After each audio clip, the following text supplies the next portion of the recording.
Did you know Benjamin Franklin loved prostitutes? Well, if not, then here's an episode of Unhinged People from History. From a young age, George Washington aspired to be a man of admiration and power, and after the untimely death of his brother, Washington joined the military and was given command of a Virginian militia. He was then ordered to confront French troops on British land, and when his 300-strong Virginian and native forces found a French camp of 50 men, they brutally butchered all 50, igniting the 7 Years' War. After the 7 Years' War, Washington soon became a part of the political elite, and with his newfound fame and fortune, he started to butt heads with the British government. And by butt heads, I mean join a rebellious movement and be elected as its leader. After the battles of Lexington and Concord, Washington rushed to the Second Continental Congress and was quickly appointed the commander-in-chief of the Continental Army. It was either between him or John Hancock, and Washington actually had military experience. Anyways, Washington suffered just a few defeats. Just a few.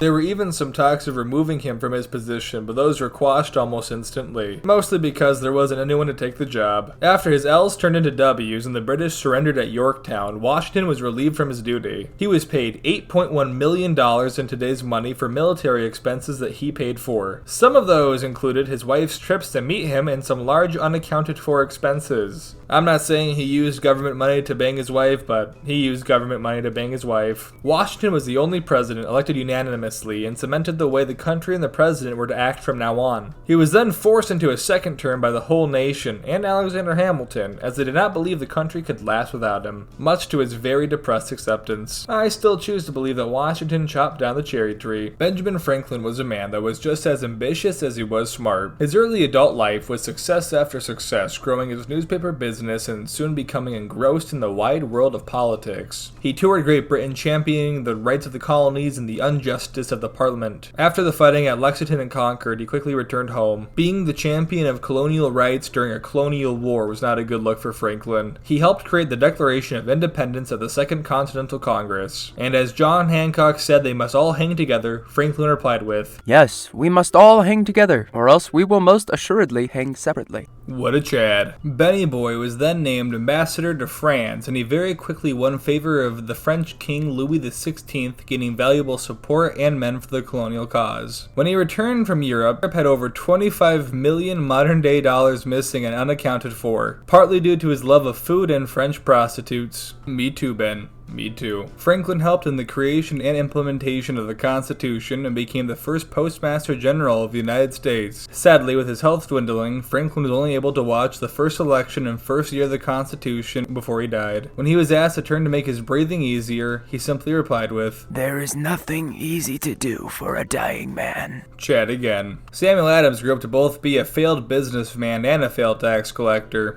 The American dream. However, with that experience under his belt, Adams dived headfirst into the world of politics. Adams became a huge supporter of the no taxation without representation movement and fought back against unjust taxes in more direct means, such as rallying up the peasantry and dumping 22 tons of tea into Boston Harbor. Adams was a very shrewd and cunning politician. He single-handedly pushed every member of the Continental Congress to declare independence using every form of persuasion to get it done. Every form. When it was under hot contest of who would become the commander-in-chief, Adams very quickly rushed to have Washington nominated and appointed. Overall, I think that the revolution may not have even been possible nor successful if a failed businessman turned shrewd politician did not devote his entire life to fighting taxes. I think there's something that we can all learn from this. Fuck the IRS. Alright gang, a good lesson to learn from this one today is that sometimes a smart man needs to have some wine and prostitutes to get things done in life. And hey, I have some more videos. Check them out. Thanks for watching. If you like the voice of Ben Franklin in this video more than my voice, go check him out. His channel's not quite history. He makes amazing and beautiful content. Thank you, Aki, for subscribing to my Patreon. Love and kisses to you too. Like, comment, subscribe.